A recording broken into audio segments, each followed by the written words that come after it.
राम राम राम राम राम राम राम राम राम। गोस्वामी तुलसीदास जी की संक्षिप्त जीवनी। प्रयाग के पास बांदा जिले में राजापुर नामक एक गांव है। वहां आत्माराम दुबे नाम के एक प्रतिष्ठित सरयू पारण ब्राह्मण रहते थे। उनकी धर्मपत्नी का नाम तुलसी था। संवत 1554 की श्रावण शुक्ला सप्तमी के दिन अभुक्त मूल नक्षत्र में इन्हीं भाग्यवान दंपति के यहाँ 12 महीने तक गर्भ में रहने के पश्चात गोस्वामी तुलसीदास जी का जन्म हुआ। जन्मते समय बालक तुलसीदास रोए नहीं, किंतु उनके मुख से राम का शब्द निकला। उनके मुख में 3200 दांत मौजूद थे। इनके बचपन का नाम राम बोला था, क्योंकि उन्होंने पैदा होते ही राम नाम बोला था। उनका डील डॉल 5 वर्ष के बालक के समान था। इस प्रकार के अद्भुत बालक को देखकर पिता अमंगल की शंका से भयभीत हो गए और उसके संबंध में कई प्रकार की कल्पनाएं करने लगे। माता तुलसी को यह देखकर बड़ी चिंता हुई।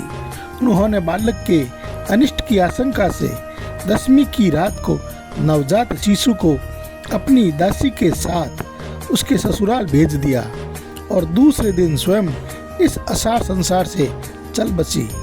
तो तुलसीदास जी के पिता का नाम आत्माराम और तुलसीदास जी की माँ का नाम तुलसी था। दासी जिसका नाम चुनिया था, वह बड़े प्रेम से बालक का पालन पोषण करने लगी।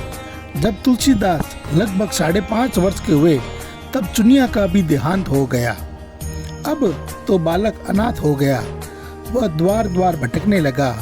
इस पर जगत जननी पार्वती जी को उस होनहार बालक पर दया आई। वे ब्राह्मणी का वेश धारण कर प्रतिदिन उसके पास जाती और उसे अपने हाथों भोजन करा जाती। इधर भगवान शंकर जी की प्रेरणा से राम शैल पर रहने वाले श्री अनंतानंद जी के प्रिय शिष्य श्री नर हरियानंद जी ने इस बालक को ढूंढ निकाला और उसका नाम राम बोला रखा। तुलसीदास जी के जो गुरु हैं तो श्री नर हरियानंद जी हैं और उन्होंने इसका नाम राम बोला रखा था। तो तुलसीदास जी का बचपन का नाम राम बोला है। और नरहरि के रूप में जो हम बोलते हैं जगह जगह पे सुंदरकांड में और में रामचरितमानस में जहाँ भी नरहरि नाम आता है वो तुलसीदास जी अपने गुरु का नाम लेते हैं। नरहरि जी राम बोला अर्थात तुलसीदास जी को अपने साथ अयोध्या ले गए और वहाँ 1561 संवत माघ शुक्ला पंचमी शुक्रवार को उसका यज्ञोपवीत संस्कार कराया। बिना सिखाए ही बालक राम बोला ने गायत्री मंत्र का उच्चारण किया, जिसे देखकर सब लोग चकित हो गए।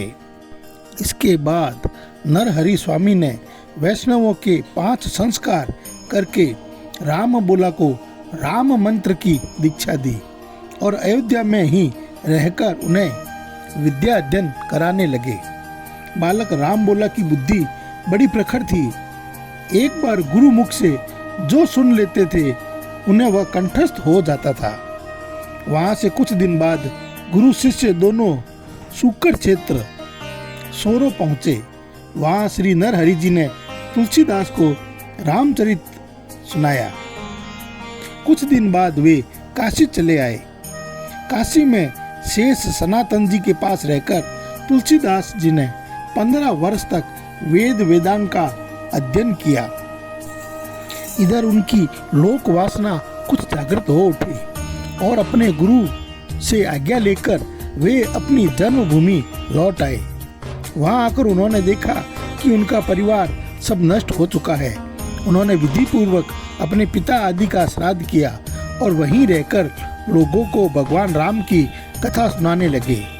संवत 1583 ज्येष्ठ शुक्ला त्रयोदशी को गुरुवार को भारद्वाज गोत्र की एक सुंदरी कन्या के साथ उनका विवाह हुआ और वे सुखपूर्वक अपनी नवविवाहिता वधू के साथ रहने लगे। एक बार उनकी स्त्री भाई के साथ अपने मायके चली गई। पीछे पीछे तुलसीदास जी भी वहां पहुंच गए। उनकी पत्नी ने इस बात पर उन्हें बहुत धिक्कारा और कहा कि मेरे इस हार्ड मांस के शरीर में जितनी तुम्हारी आसक्ति है उससे आधी भी यदि भगवान में होती तो तुम्हारा बेड़ा पार हो गया होता। तुलसीदास जी को ये शब्द लग गए। वे एक क्षण भी नहीं रुके, तुरंत वहां से चल दिए। वहां से चलकर तुलसीदास जी प्रयाग आए। वहां उन्होंने गृहस्थ वेश का परित्याग कर साधु वेश ग्रहण किया और फिर तीर्थाटन करते हुए काशी पहुंचे। मानसरोवर के पास उन्हें काकभूषणी जी के दर्शन हुए। काशी में तुलसीदास जी राम कथा कहने लगे। तुलसीदास जी के जीवन की कुछ बातें पहले एपिसोड में बताई है, बाकी की बातें अगले वीडियो में बताऊंगा। नारायण नारायण नारायण नारायण। हरे राम हरे राम राम राम हरे हरे।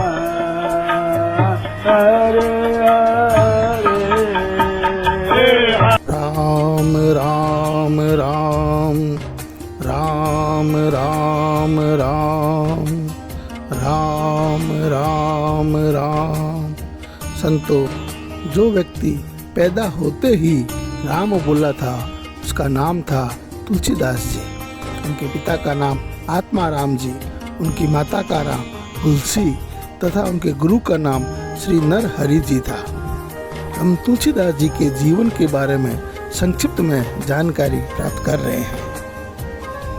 जब तुलसीदास जी की पत्नी ने इन्हें बहुत धिक्कारा और कहा कि मेरे इस हार्ड मांस के शरीर में जितनी तुम्हारी आसक्ति है उससे आधी भी यदि भगवान में होती तो तुम्हारा बेड़ा पार हो गया होता। तुलसीदास जी को ये शब्द लग गए। वे एक क्षण भी नहीं रुके, तुरंत वहाँ से चल दिए। वहाँ से चलकर तुलसीदास जी प्रयाग आए। वहाँ उन्होंने गृहस्थ वेश का परित्याग कर साधु वेश ग्रहण किया। फिर तीर्थाटन करते हुए काशी पहुँचे। मानसरोवर के पास उन्हें काकभूषणी जी के दर्शन हुए। काशी में तुलसीदास जी राम कथा कहने लगे। वहां उन्हें एक दिन एक प्रेत मिला जिसने उन्हें हनुमान जी का पता बतलाया।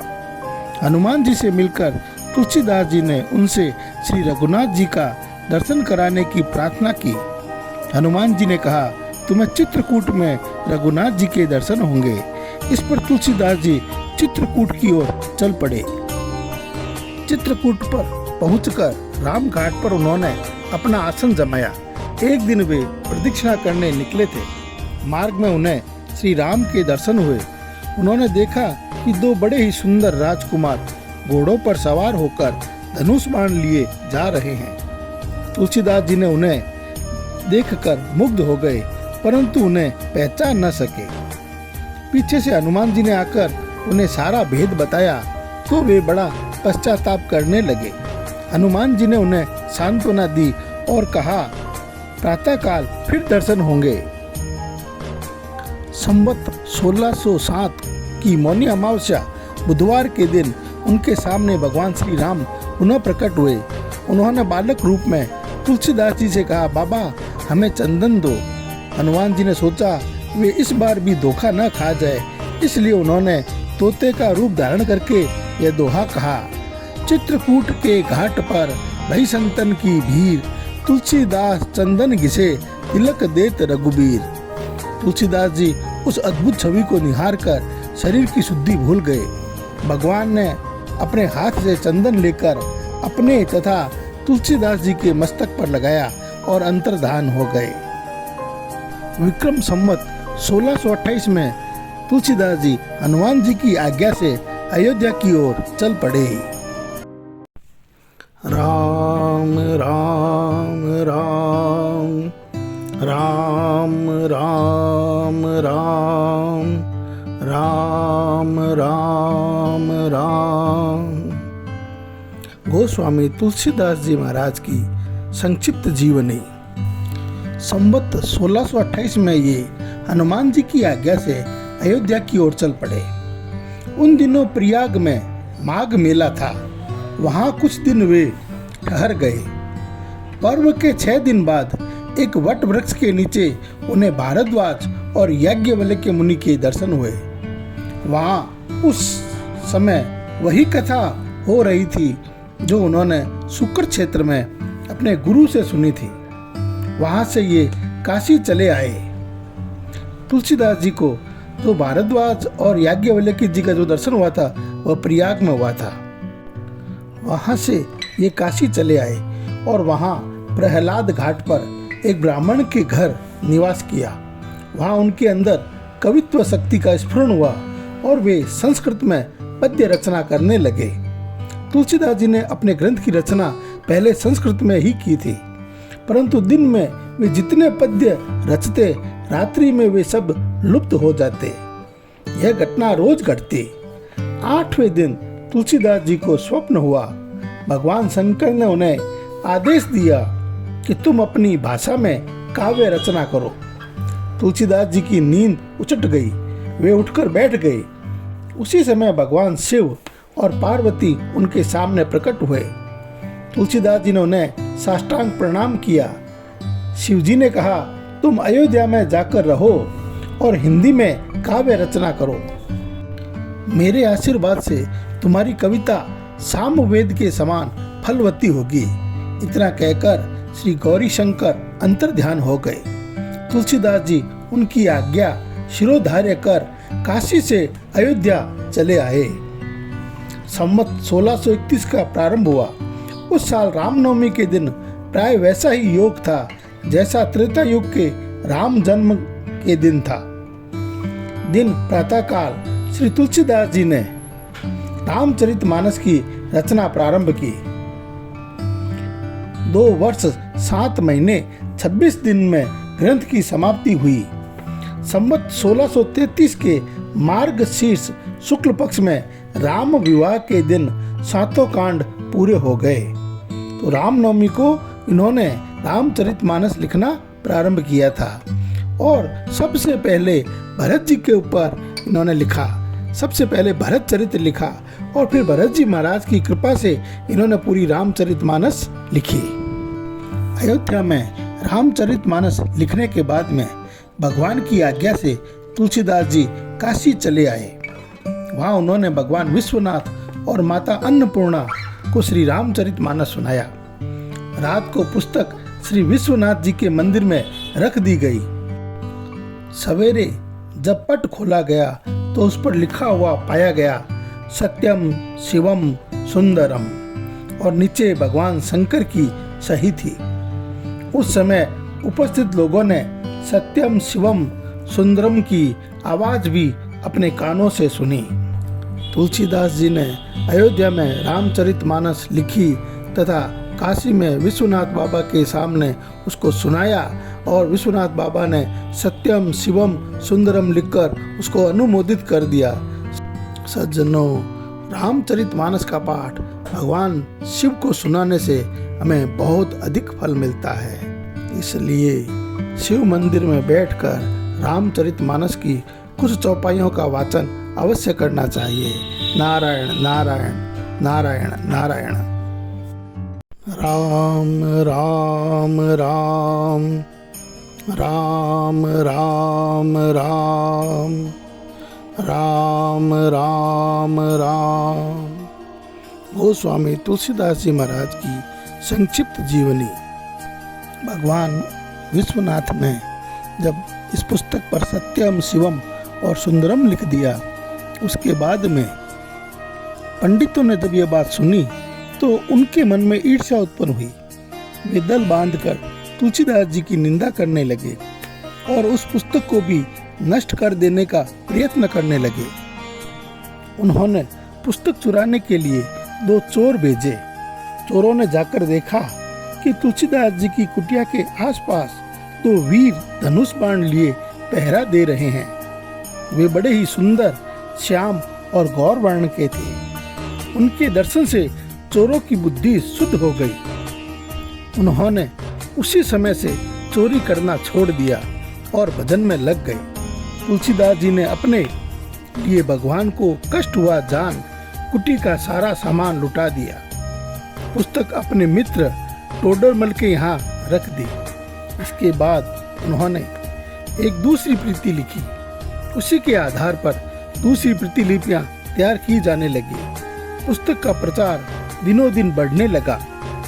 इधर पंडितों ने और कोई उपाय न देख श्री मधुसूदन सरस्वती जी को उस पुस्तक को देखने की प्रेरणा की। श्री मधुसूदन सरस्वती जी ने उसे देखकर बड़ी प्रसन्नता प्रकट की और उस पर यह सम्मति लिख दी। इस काशी रूपी आनंद वन में तुलसीदास चलता फिरता तुलसी का पौधा है। उसकी कविता रूपी मंजरी बड़ी ही सुंदर है, जिस पर श्री राम रूपी भंवरा सदा मंडराया करता है। पंडितों को इस पर भी संतोष नहीं हुआ। तब पुस्तक की परीक्षा का एक उपाय और सोचा गया। भगवान विश्वनाथ के सामने सबसे ऊपर वेद, उसके नीचे शास्त्र, शास्त्रों के नीचे पुराण और सबके नीचे रामचरितमानस रख दिया गया। मंदिर बंद कर दिया गया। प्रातःकाल जब मंदिर खोला तो लोगों ने देखा कि रामचरितमानस वेदों के ऊपर रखा हुआ है। अब तो पंडित लोग बड़े लज्जित हुए। उन्होंने तुलसीदास जी से क्षमा मांगी और भक्ति से उनका चरणोदक लिया। तुलसीदास जी अब 80 घाट पर रहने लगे। रात को एक दिन कलयुग मूर्त रूप धारण कर उनके पास आया और उन्हें त्रास देने लगा। गोस्वामी जी ने हनुमान जी का ध्यान किया। हनुमान जी ने उन्हें विनय के पद रचने को कहा। इस पर गोस्वामी जी ने विनय पत्रिका लिखी और भगवान के चरणों में उसे समर्पित कर दी। श्री राम ने उस पर अपने हस्ताक्षर कर दिए और तुलसीदास जी को निर्भय कर दिया। संवत 1680 श्रावण कृष्ण तृतीया शनिवार को 80 घाट पर गोस्वामी जी ने राम राम कहते हुए अपना शरीर परित्याग किया। जनों, यह गोस्वामी तुलसीदास जी महाराज का संक्षिप्त जीवन परिचय था। जहाँ भगवान की कथा होती है वहाँ भक्त लोग आते हैं, और जहाँ भक्तों की बातें होती है वहाँ पर स्वयं भगवान आते हैं। इसलिए भगवान की कथा के साथ साथ संतों की भी चर्चा करनी चाहिए, ताकि भगवान भी हमारे घर में आए। नारायण नारायण नारायण नारायण।